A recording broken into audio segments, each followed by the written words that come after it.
It's funny how the smallest things can break even the strongest family bonds. For me, it wasn't a wedding drama or an inheritance dispute. It was a garden. My mother-in-law Margaret's precious, award-winning garden. I'd known from the day I married David that his mother was particular about her roses. The entire neighborhood knew about Margaret Chen's prized garden with its perfectly manicured bushes and carefully color-coordinated flower beds. She'd won the local gardening competition 5 years running, and those victory plaques hung proudly in her sunroom, polished weekly until they gleamed. "Now, Ellen," she'd said to me right after the wedding, her voice dripping with false sweetness.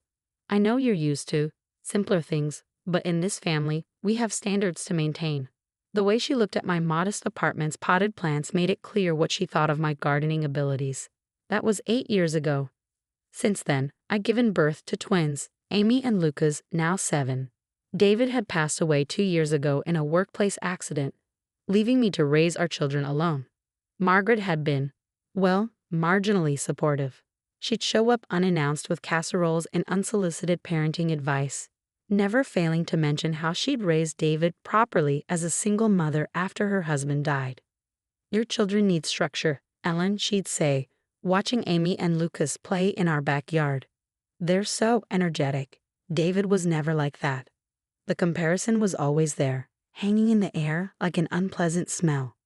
I tried to maintain the peace for David's sake, even after he was gone.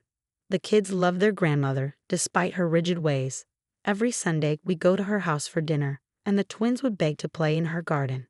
Margaret would always refuse, citing the delicate nature of her plants. "These roses are prize winners," she'd say, shooing them away from the flower beds. "They're not meant for children's games." But last month, something changed. The twins had been oddly secretive, spending hours in our backyard with their grandfather, my dad, Tom. He'd been helping me with the kids since David died, becoming the father figure they desperately needed. "It's a surprise project," Amy would say, her eyes twinkling with excitement whenever I asked what they were doing. "You'll see, Mommy," Lucas would add, dirt smudge across his cheeks, but grinning from ear to ear. I trusted my dad, so I let them have their secret. Besides, anything that kept them busy and happy was fine by me. They even started reading gardening books, which amazed me. My wild, energetic twins suddenly interested in botany. Then came that fateful Sunday dinner at Margaret's. The twins had been antsy all afternoon, whispering to each other and giggling. I should have known something was up. "May we please see your garden, Grandma?" Amy asked after dinner, using her best manners. Margaret seemed surprised by the formal request. "Well, I suppose you can look, but no touching anything." The kids rushed outside, with Margaret following closely behind. I helped clear the table, but the peace lasted barely 5 minutes before I heard the screaming. "Wait, are you doing? Get away from there." I ran outside to find Margaret's face purple with rage. The twins were kneeling by her prized rose bushes, their hands in the soil. "Mom, we're just..." Lucas started to explain, but Margaret cut him off. "Look at this mess. You've ruined everything." She pointed to the disturbed soil around her roses. "These are award-winning specimens. They're not toys for destructive children who don't understand their value." Amy burst into tears, and Lucas's lower lip trembled. My blood began to boil.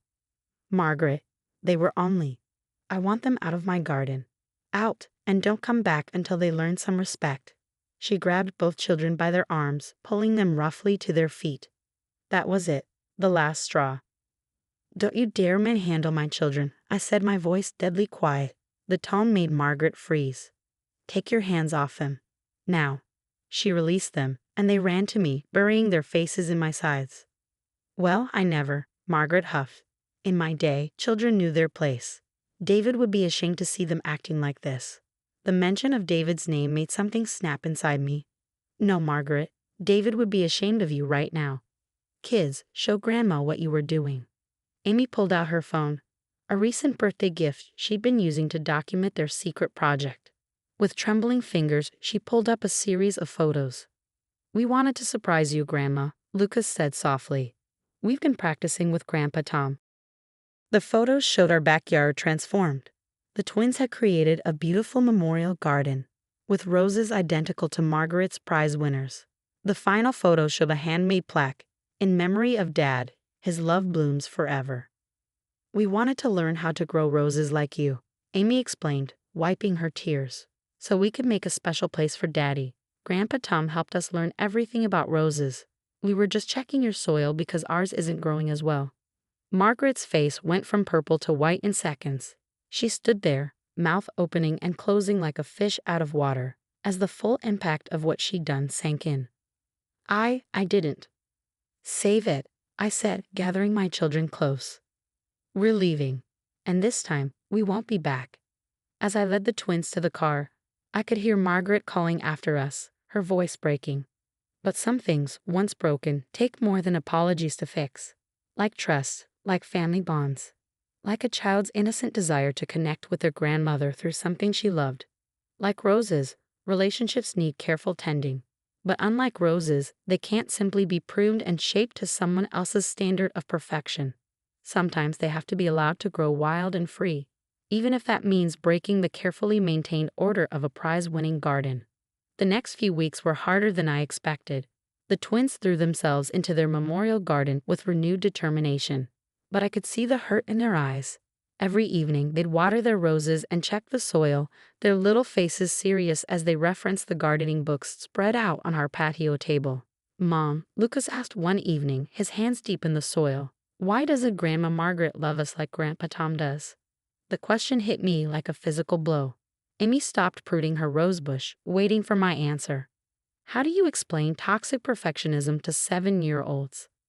"It's not that she doesn't love you," I said carefully, sitting down on the garden bench. Sometimes we get so focused on things being perfect that we forget what's really important. Like her prize roses? Amy asked, wiping dirt from her cheek and leaving a bigger smudge. Exactly like that. Margaret had been calling daily, leaving increasingly desperate voicemails. I deleted them without listening. She'd even tried sending elaborate flower arrangements to our house. I donated them to the local hospital, but it was her latest attempt at contact that really got under my skin. She cornered my dad at the grocery store. "You have to help me, Tom," she'd pleaded, according to him. "You're teaching them gardening. You understand how delicate those roses are. Surely you can see why I was upset." Dad, bless him, had just shaken his head. "Margaret, I've been teaching those kids about a lot more than just gardening. Every plant needs room to grow, even if it grows a little differently than you expect. Your son understood that. Maybe it's time you learned it too." He told me this over coffee one morning after helping the twins with their daily garden maintenance. The kids were inside getting ready for school, and I could feel tears welling up in my eyes. "Dad, I don't know what to do," I admitted. Part of me wants to protect them from her perfectionism, her constant criticism, but another part wants them to have a grandmother who loves them for who they are. He reached across the table and squeezed my hand. "Ellen, you're doing the right thing. Sometimes people need to lose something precious to understand its true value." The irony of his words hit home a few days later. I was helping Amy document the growth of their roses for her science project when Lucas came running from the front yard. Mom, come quick. Grandma Margaret is crying on our porch." Sure enough, there she was, the immaculate Margaret Chen, sitting on my porch steps, her usually perfect makeup streaked with tears. When she saw us, she stood up quickly, smoothing her skirt with trembling hands. "Ellen," she started, then stopped when she saw the twins half hidden behind me. "Amy, Lucas, what do you want, Margaret?" I kept my voice neutral, conscious of the children watching. I lost the garden competition," she said, her voice breaking. "First time in 6 years. The judges said my roses looked. They said they could tell my heart wasn't in it anymore." She pulled something from her designer handbag, a small photo album. "I've been looking at these old pictures," she continued, opening the album with shaking fingers. "David, he used to help me in the garden when he was their age. He wasn't perfect at it. He'd often pull up flowers thinking they were weeds or overwater the seedlings. But he loved it. He loved learning about it. And somewhere along the way, I forgot that's what matters." The twins peered around me, curiosity overtaking their caution. Margaret knelt down, holding out the album. "Would you like to see pictures of your daddy when he was your age? He had dirt on his face just like you do, Amy." Amy touched her smudged cheek self-consciously but took a tentative step forward. "Did Daddy really help in your garden?" Lucas asked, his voice small but interested. He did. And he made plenty of mistakes. But you know what? Those mistakes helped make the garden stronger. Just like. She looked up at me, her eyes pleading. Just like my mistake with you might help make our family stronger. If you'll give me another chance. I felt my dad's words echo in my mind. Sometimes people need to lose something precious to understand its true value. Would you? Margaret's voice faltered, then strengthened. Would you show me your memorial garden? I'd like to see what you've been learning from Grandpa Tom. The twins looked up at me questioning. I nodded slowly. You can show her, I said. But remember what we learned about gardens. They need tender, loving care. Emmy announced proudly. And patience, Lucas added. Sometimes plants take time to bloom. And sometimes grandmothers do too, I said quietly, meeting Margaret's eyes. She flinched slightly but nodded, understanding the message. As we walked to the backyard, I watched Margaret take in the sight of our memorial garden. It wasn't perfect like hers. Some roses were slightly lopsided, and the rows weren't exactly straight. But every plant had been placed with love, every bloom tended with care. We used Daddy's favorite colors, Amy explained, pointing to the different varieties. And Grandpa Tom taught us about companion planting. See these marigolds? Lucas piped up. They protect the roses from bad bugs. And we made sure everything is bee-friendly, Amy added. Because Daddy always said we should help the bees. I saw the moment Margaret truly understood. She stood there, looking at this imperfect but thriving garden, created by her grandchildren in memory of her son. And finally, she saw beyond the crooked rows and uneven blooms to the love growing wild and free in every flower. Sometimes the most beautiful things grow from broken ground. In the months that followed Margaret's tearful visit, our family began to heal, slowly, carefully, like tender shoots reaching for the sun. It started with small changes. Margaret asked if she could come by once a week to help with the memorial garden. The first few visits were awkward, filled with careful politeness and hesitant conversations. But then came the morning when Amy accidentally overwatered a rose bush. Oh no, Amy cried, expecting criticism. But Margaret surprised us all. You know, she said, kneeling beside her granddaughter, your father did the exact same thing when he was your age. Want to know what we did to fix it? That was the turning point. Suddenly, every gardening session became story time. Margaret would share memories of David as a child, and the twins soaked up every word. They learned that their father once planted a whole row of roses upside down, convinced the flowers would grow toward Australia. How he'd named each of his mother's rose bushes after superheroes. How he'd insisted on wearing his Superman cape while gardening. Your daddy wasn't perfect, Margaret told him one afternoon as we all sat on the patio, drinking lemonade after a morning of gardening. And it took me far too long to realize that perfect isn't what matters. What matters is the love you put into growing things, whether it's flowers or family. I watched her with the twins, noticing how she no longer flinched when they got dirt on their clothes or made mistakes with the plants. Instead, she turned each mishap into a teaching moment, just as she had with David all those years ago. One Saturday morning, about 6 months after the incident, Margaret arrived with a special surprise. She carried a small, rather scraggly-looking rose bush in a pot. This, she announced, was your father's first rose. He planted it when he was 8 years old. It's never won any competitions. Look how crooked it grows. But it's been blooming faithfully for 25 years. The twins stared at the plant in awe. Can we plant it here, in Daddy's garden? Lucas asked hesitantly. Margaret's eyes filled with tears. I think that's exactly where it belongs.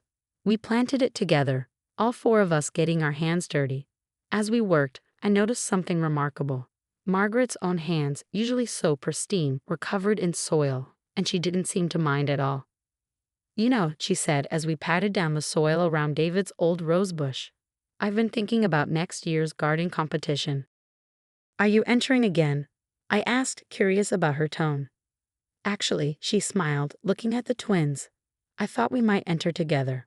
As a family, this garden, it's taught me more about love and growth than all my prize winners ever did. Amy and Lucas's faces lit up. Really? We can help. Help? My dears, you'll be my head gardeners. Every champion needs a strong team. That evening, after Margaret had gone home and the twins were in bed, I sat in the memorial garden, watching the sunset paint the roses in shades of gold. My phone buzzed with a text from Margaret. Thank you for giving me a second chance to grow into the grandmother they deserve. I looked at David's old rose bush, its quirky, crooked stems somehow perfect among the other flowers. Like us, it didn't need to be flawless to be beautiful. It just needed room to grow and love to bloom. A year has passed since then. Our blended garden didn't win the local competition. We came in third. But the sight of Margaret beaming proudly as the twins accepted the bronze medal, dirt under their fingernails and joy in their hearts, was worth more than any first-place trophy. Every Sunday now, we still have dinner at Margaret's house. But instead of being confined indoors, we eat in her garden, which has changed as much as she has. Between the perfect competition roses, you'll find patches of wildflowers planted by the twins. There's a fairy garden in one corner, slightly messy but magical, and in the center, a new plaque reads, "In every garden, love grows wild and free." David would have loved it, not because it's perfect, but because it's real. Because in this garden, just like in our hearts, his memory continues to grow, nurtured by the love between a grandmother and her grandchildren, who finally learned that the most beautiful blooms often come from unexpected places. Last week, I overheard Lucas telling a friend, "Our grandma taught us that gardens are like families. Sometimes they're messy, sometimes things don't grow exactly how you planned, but if you tend them with love and patience, they turn into something amazing." Out of the mouths of babes, as they say, or in our case, out of the hearts of young gardeners who help their grandmother's love bloom in new and wonderful ways.